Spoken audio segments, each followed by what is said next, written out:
What's up, guys? So I put a poll up on Facebook a couple days ago asking what deck profiles you guys wanted to see, and people voted for actually Rezzard being the new meta. It was particularly claimed. I'm totally okay with this, as everyone knows how insanely excited I was when I saw Riza and all the other stealth cards. So Fairies is actually going to be next week, as it was two less, I think, two less votes than Rezzard. So Rezzard's going to be today, Fairies will be next week. I'm actually really excited to go into this deck because it's something I wanted to build really close right after 12 Apostles. And now that I have this made, I'll probably just play this week at locals or just with some couple friends or anything. But I'm really excited to be able to test it out because I was kind of theory crafting and I've played Rezzard kind of like when we were seeing like spoilers here and there. But now that I like played a little bit of 12 Apostles and like splashed the kind of idea of being able to have kind of searchable answers, I kind of use that same engine of searching with this deck, and I'll kind of explain it as I go because it's kind of complicated, but I'm really excited for it, so I hope you guys enjoy it. But so for anyone that doesn't know, Rezzard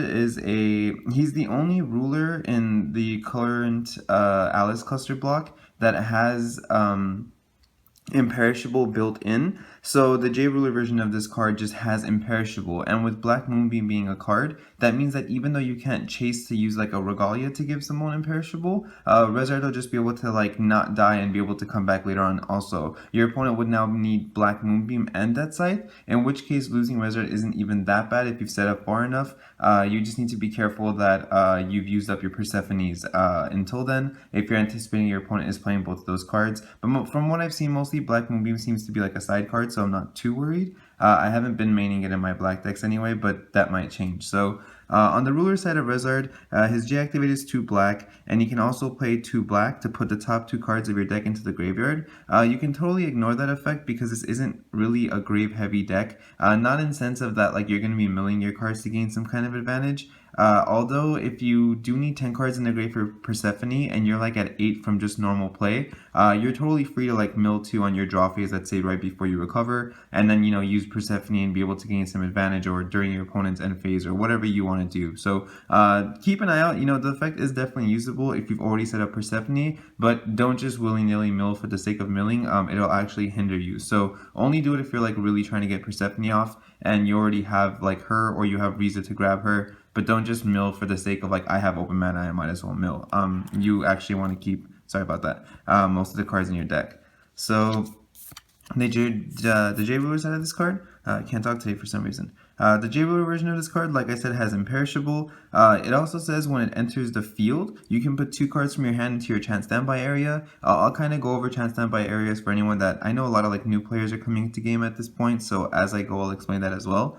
But you put 2 cards into your chance standby area, and he gains +2/+2 for every card in your chance standby area. So the 5/5 actually doesn't seem so small because he's automatically a 9/9 once those 2 resolve, not to mention any that you have prior. Like I mentioned, he has imperishable, so if he dies, he goes back to his ruler side and he can flip back in.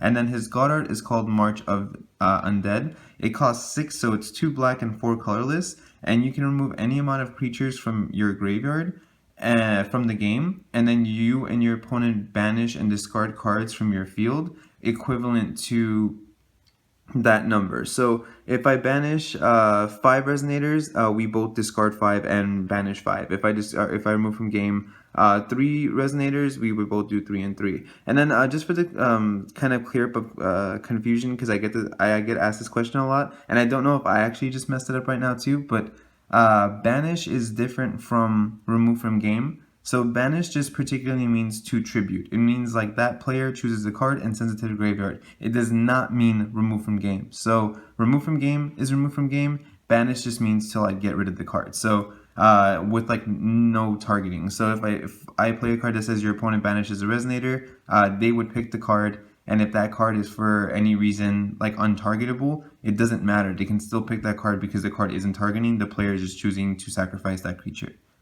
So moving on to the stones. The only non-darkness stone I run is Black Moon's Memoria. It could be potentially bad, so you need to like, as long as you're aware of what's going on, you can take control of it and be okay. But on the off chance that you hit 2 of these on your first 2 turns, do keep in mind that just because this stone produces dark and moon, it does not count as a darkness magic stone. Darkness magic stones have to be magic stones that actually specify darkness magic stone, or the dual stones would say this card is also treated as a darkness magic stone. But if you have a stone like this, or Ruler's Memoria, or Shadow's Memoria, any actual stone that isn't a specific darkness magic stone, and your stealth cards say you must control a darkness magic stone, it won't work with Blackmoon's Memoria. The chance of hitting 2 of these in a row is pretty low because the other 6 cards are, of course, all just regular darkness magic stones, so it's just 6 of these and 4 of the Black Moons.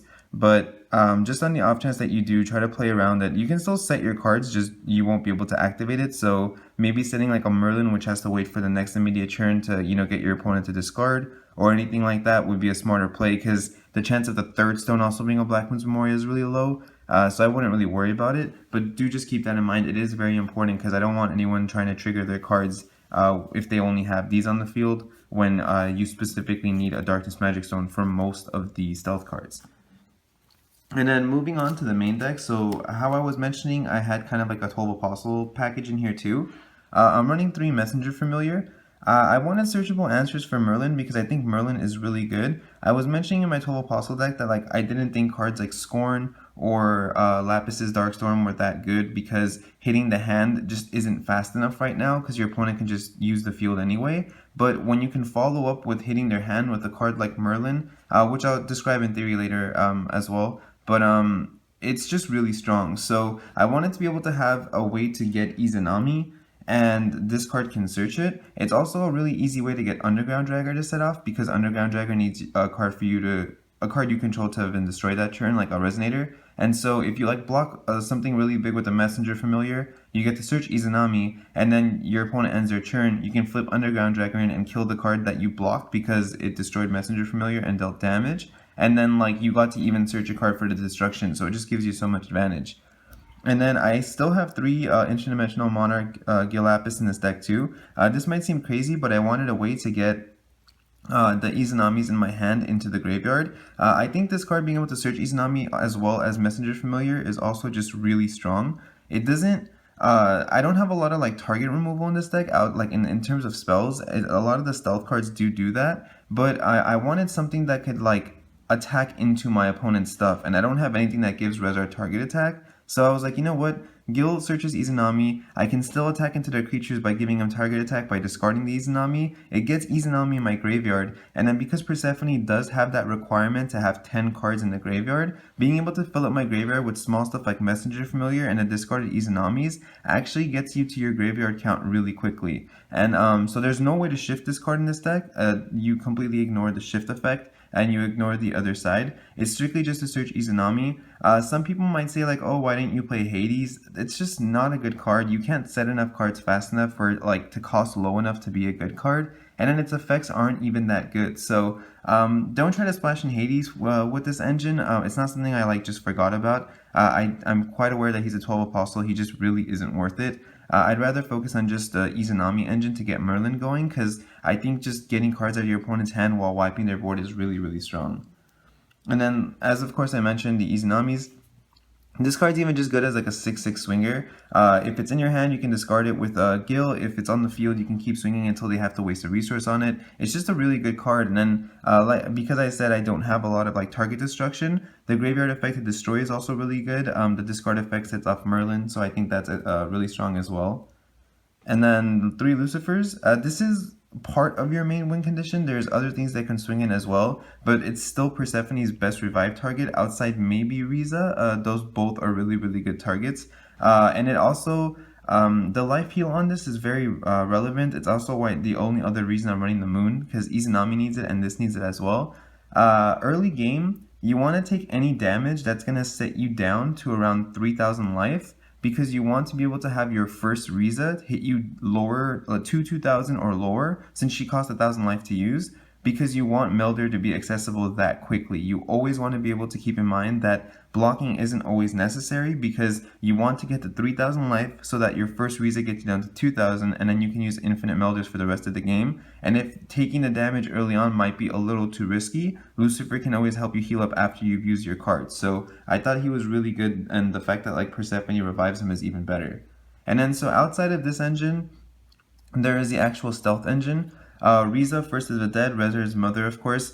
This card, if anyone saw my spoiler video, I was so hyped to see this card because I think this card is insane. It's just really, really, really good. So you can set any chance standby for 2, of course. Stealth cards can flip in on the turn that they're set. So if you send a chance standby, you have to wait till your opponent's turn to be able to use it. If you stealth a stealth card, you can flip it in right away if you meet the trigger requirement. So if let's say you control 4 more stones and at least 1 darkness magic stone, that's Riza's requirement, and no other resonators, it says you can flip this card in. So instead of playing 4, you can literally have 4 stones, a darkness magic stone, no resonators, and your opponent, let's say, has a creature. You can set Riza for 2 and then flip it in right away. So instead of paying 4, you pay 2. And then her enter effect says when this card enters your field, you can pay 1,000 life. And if you do, you search your deck for a card and you put it into your chance standby area. It doesn't specify stealth card or chance standby. It specifically says a card. So you don't even have to show your opponent what the card is, which is absolutely ridiculous. You could put anything in there and they have no idea how to play around it because they don't know which card you tutored. And the fact that even for a 4-drop, for this to be an 8/8, if anyone remembers Carmilla was a 4-drop 8/8 as well that destroyed a non-vampire. And so this card, you can literally play for 4 from your hand, completely ignoring the chance standby effect. You don't even have to control no resonators in order to do that. The no resonator is only for the the stealth effect. So you can summon it for 4, set Melder because let's say, like I said, you took damage early, so you're at 3,000. You summon her, pay the 1,000 life. You then have 2,000 life. You set Melder, which is the card I'm running 3 of currently. And then you can immediately flip him in as well if you meet the trigger requirement. So his requirement is you have a Darkness Magic Stone and your life is 2,000 or less. You can flip him in, and when he enters the field, a target resonator on the field gains -4/-4 for each resonator with stealth you control, which in that situation would be just Riza and Melder, but that's -8/-8, which will kill mostly anything dangerous. If you happen to have like an Executioner or any other stealth cards on the field, it becomes 12/12, which kills like Gwyber, which is one of the biggest threats, also Tatiana. It's just the numbers on these cards add up so perfectly. Just for a quick reminder though, I believe that when this card enters your field, target resonator gains -4/-4 for each resonator with stealth you control. It's missing the until end of turn clause, which it had an errata on. So just make sure that the damage doesn't linger to the next turn. That will actually fizzle out. It's just kind of a incorrect translation, or I think they like a misprint on the card. So all the Melders say that, but it definitely is only until end of turn. But once again, like this card costs 5 and it's a 1,000/1,000. Typically that wouldn't be that good, but you're setting Riza for 2, flipping her in right away, so it's almost as if you just cast her anyway. Being able to have an 8/8 4-drop that summons a 10/10 into your chance standby area that you can flip in right away if you meet the 2,000 or less life requirement, and then it kills something because of the -4, technically -8. And then you leave your field with an 8/8 and a 10/10. That's just ridiculously so much pressure. If your opponent says, like, let's say it's done, you went first, so you have a Riza set by turn 4. Your opponent, let's say, summons like, let's say, I don't know, a Tsukiyomi and a Hera, or a I don't play any Regalia, so they wouldn't summon Hera, but a Tsukiyomi with Kaguya and I guess a Moonbreeze Elf, leaving 1 open, and they pass. You can literally go summon the Riza if you control no cards. Set the Melder, summon the Melder right away, do -8/-8 to the Tsukiyomi, killing it, and then right away draw for turn, and then be able to swing with the 8/8 and the 10/10. And it's like all they have is their like little mana dork or something, which is really, really crazy. I just think like I can't grasp how insane the amount of pressure this deck can put in. Not to mention, in that scenario, let's say if you didn't have less than 2,000 life, even after Riza's effect, if they go like summon Tsukiyomi pass, they want to hold a counter or something, and you go flip in Riza, they now have to think like, oh, I have to counter this card right away, because if I don't, I can easily set an Executioner, and Executioner says when this card enters your field, well, the requirement is your opponent played a Resonator this turn, and that's all. You need a Darkness Magic Stone, and they need to have summoned something. So if they summon something, you can flip this in, and it says when this card enters the field, you can destroy a target resonator with 3 costs or less. So if you have Riza, you can easily go flip Riza in. If they're scared about Riza, they'll just seal it right away, like for any heavy counter deck, which means they're tapped out for your turn anyway, so it's not even that bad. And you didn't have to pay the 1000 life yet. But if they don't do it, you can set Executioner, summon Executioner to then try to kill the Tsukiyomi, and now they have to respond with Seal. And even if they do that, if they tap out on their turn, it means when you draw and untap, you can freely play out your turn against control decks without having to worry whatsoever. You can just go like summon Lucifer, they're going to lose their Tsukiyomi anyway, and then you have like a Riza and a Lucifer, and they couldn't counter anything in time. So Executioner being able to be tutored in, not to mention just how good this card is normally just to like against aggro decks and just stopping anything that's trying to set up really early, doesn't seem bad. I mean, if you set this turn 2 and you're even going second, so, you know, I tap for a stone, set this, my opponent taps for the third stone, summons Gill to search a 12 Apostle, I can flip this in and kill Gill at the end of the turn, and it would literally get rid of a 5-7 that's about to win them the game, like in a 12 Apostle deck, just like that, and that's so insane. And then 3 Underground Draggers. This is the one I was talking about earlier. It says a Resonator you control has to be sent to the graveyard this turn, and that's the requirement to flip him in. And then this card destroys a Resonator that's dealt damage this turn. So technically, if your opponent removes your Resonator, you can still flip this in to just have the body, but it won't destroy anything unless something's dealt damage. So the perfect situation would be like, you know, you have your Messenger Familiar, they go like attack with Lancelot, let's say. You block the Lancelot and your Messenger Familiar dies, and because this is a quick effect, you can do some really cool battle tricks with it. They can even, let's say, go summon another Lancelot, attack with Lancelot. On their declaration of attack, you can summon Underground Dragger and block that Lancelot, and then blow up the one that already dealt damage to your Messenger Familiar. So because you can do this at like any speed, you can even 2-for-1 with it by destroying the first card that dealt damage and then attempting to block another card. It's just so strong. And because there's so many little things like Izanami and Messenger Familiar and other executioners that might be already used up, it's really easy to just block with them to get them out of the way to set up Underground Dragger, or you can just take the hits and set up Riza. So there's just so much. It's not one angled. You just go with whatever the situation demands.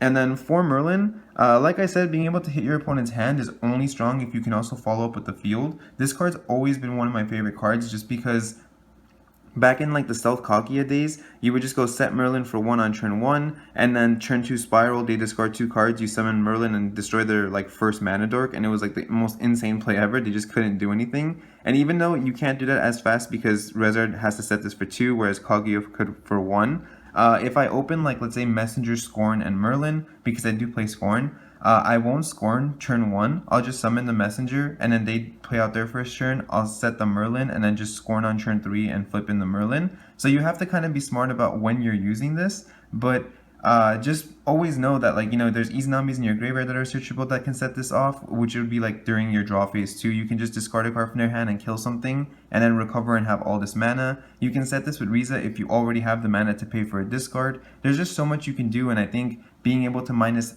it's also like a very sweet number right now. 700 defense is really big because Gill is 5-7, Tsukiyomi's 5-7, the Dark Alice is 5-7. A lot of cards right now have 700 defense, and it's really hard for stuff like Space-Time Anomaly to kill them. And this card's able to just pick off those cards with like just the perfect amount of damage. So I really like the way Merlin's been playing. And then just to Persephone, I was playing 3 of this, but being able to just grab it with Riza felt like I didn't need to have more of it. I was able to just grab it always whenever I needed it, and being able to just during, like, you can set this, and it says if the requirement is to have 10 cards in your graveyard, and your ruler also has to be Rezzard, so make sure that if your ruler does die somehow, like completely, like the imperishable was taken away by Dead Scythe, you can't use this card anymore in terms of the flip effect. You would have to just pay 4 to summon it as a 7-7, and it would do like nothing. But if you do have the trigger requirement of 10 cards in your graveyard, you can flip this in, and it revives a 4 cost or less Dark Resonator, which the perfect target is either Riza or Lucifer. And being able to go Persephone into Riza, Riza sets Melder, flip in Melder, destroys, do -12 to something technically. Like let's say you kill a Gwyber, and your end field for 2 was a 7-7, an 8-8, and a 1000-1000. Like, those kind of plays are absolutely ridiculous, and it's why I think Persephone is just such a good card. But because it requires 10 cards in the graveyard, that's why I kind of went with the whole like small Messenger Familiar and kind of like deck thinning strategy to get those cards in my graveyard without having to just mill pointlessly with Rezzard, since there's no really important card you can hit. And that way I still meet Persephone's requirement, but it's not just like, oh, I hope I hit something important, I hope I don't mill something I need. So I really like the way 2 Persephone has been. You could try to bump it up to 3, but I was cool with 2 just because of Riza. So I think this is fine for just the count.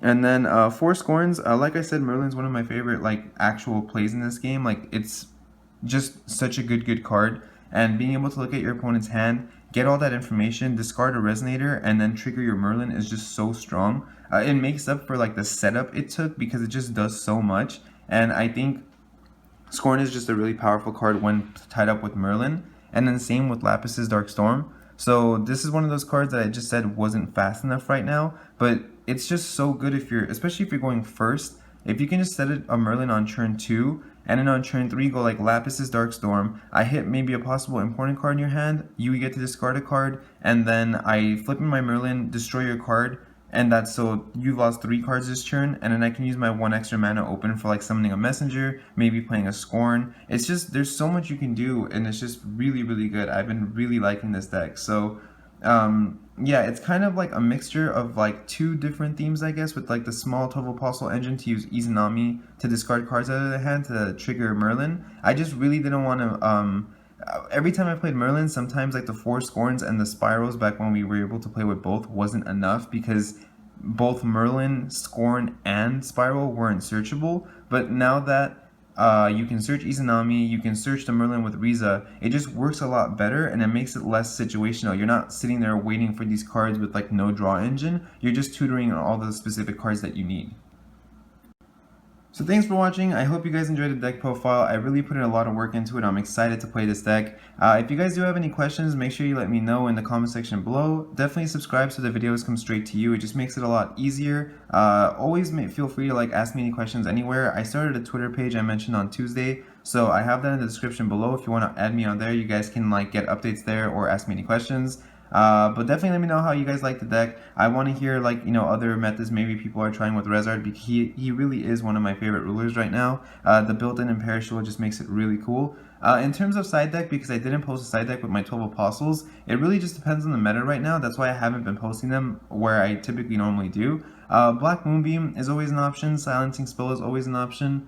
I think those silencing spells are actually really strong right now because of like March of the Machines and counter spells. I think it just really controls those decks very well. So having that on the side is really good. But typically you're going to have to kind of play at your locals and see what everyone's playing to be able to make a side. Barrier of Shadows is going to be really good as well. But like I said, feel free to ask me anything. Definitely subscribe, and I'll definitely catch you guys next time.